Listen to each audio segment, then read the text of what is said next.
अस्सलाम वालेकुम। उमर आजम हेयर।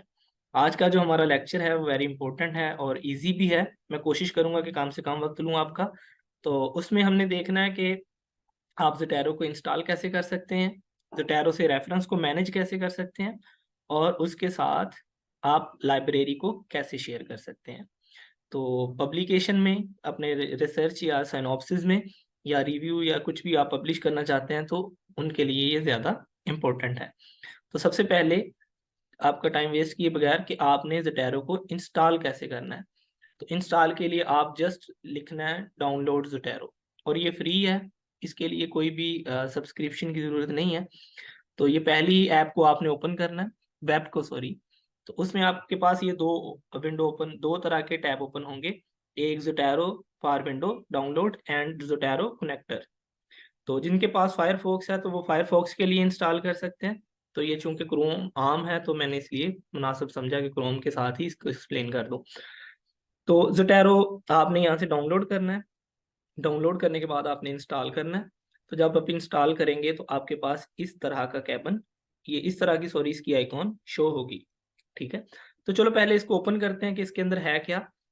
तो ये मैंने ओपन कर लिया था। मैं इसके अंदर नई फाइल ऐड करता हूँ। ये यहाँ से आप अपनी कोई भी जो सिनॉप्सिस है, थीसिस है, या आपका कोई पेपर है, तो उसके हिसाब से आप नाम रख सकते हैं। जैसे कि आप कोई, मैं इसको लील्स का नाम दे देता हूँ। तो आपने इसको ओके करना है। ठीक है।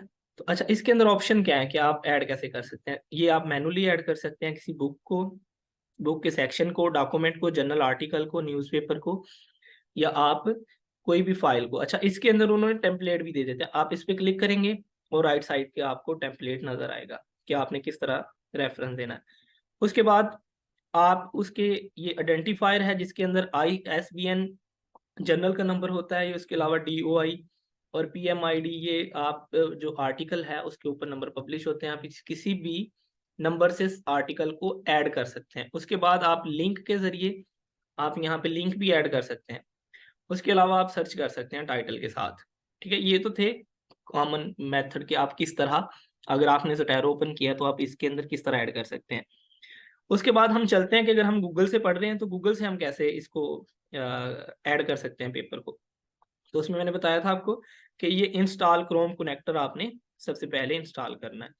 तो जब ये इंस्टॉल हो जाएगा तो आपके पास यहाँ पे राइट साइड से ये पहली प्रोफाइल है, 3 डॉट के बाद प्रोफाइल, यहाँ पे ये साइड पैनल होता है। उसके बाद ये वाला एक्सटेंशन है। आपको यहाँ पे आप क्लिक करोगे तो यहाँ पे आपको ये ज़ोटैरो कनेक्टर की एक्सटेंशन ऐड हो जाएगी, ये इंस्टॉल क्रोम कनेक्टर ऐड करने के बाद।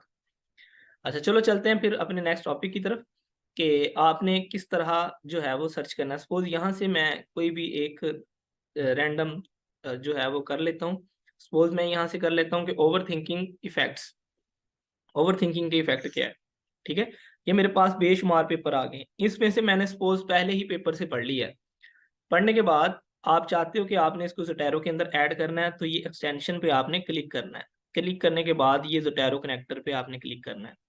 ये आपके पास सारे के सारे पेपर जो हैं वो शो हो जाएंगे। इसमें से आपने जो पेपर पढ़ा है, सपोज पहला पेपर पढ़ा है तो पहले को क्लिक करना है और यहाँ से ओके करना है।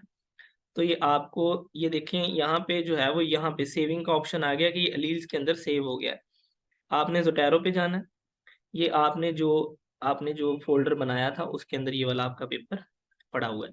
अच्छा, अब बात ये है कि आपने उसको सेव भी कर लिया, हमने सारे मेथड देख लिए कि किस किस तरह हम सेव कर सकते हैं। तो अब हमने कि इसको, अब हमने वर्ड के अंदर किस तरह साइट करना है। उसके अंदर हमने इंट्रोडक्शन में कैसे साइट करना है, और रेफरेंस या बिब्लियोग्राफी के अंदर कैसे। सपोज ये ओवर थिंकिंग ये कोविड की वजह से इंक्रीज हुई है, ये मैंने उस पेपर से सपोज जो पढ़ा, ये लाइन मैंने पढ़ी, तो अब मैंने उसको साइट करना है। तो इसके लिए आपको जाना पड़ेगा ज़ोटैरो के टैब पे। ये वर्ड के अंदर ही होम इंसर्ट और डिजाइन आ गए हैं, तो यहाँ पे ज़ोटैरो का टैब है।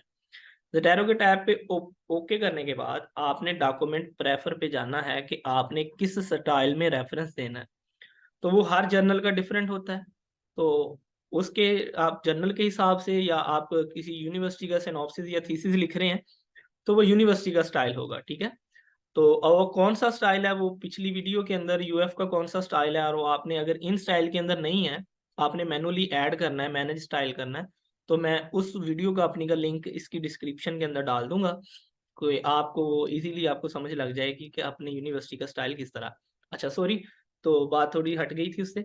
तो अब हमने ये सीखना है कि सबसे पहले हमने ये कोई भी एक स्टाइल जो है वो ओके कर लेना है कि जिसमें आपने रेफरेंस करना चाहते हैं। सपोज मैंने ये शिकागो या एपीए का कर लिया, 7 स्टाइल कर लिया एपीए का, ये मैंने ओके कर लिया है। उसके बाद आपने जाना है ऐड साइटेशन पे। ऐड साइटेशन पे आपको इस तरह का ये रेड बार नजर आएगा, ये जी के पास एक छोटा सा डॉट है जहाँ पे ये आपको एरोहेड नजर आ रहा होगा।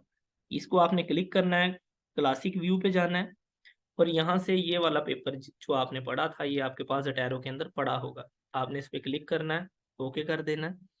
ये देखेंगे कि आपके पास इन टेक्स्ट साइटेशन हो गई है। उसके बाद आप लिटरेचर साइटेड करना चाहते हैं,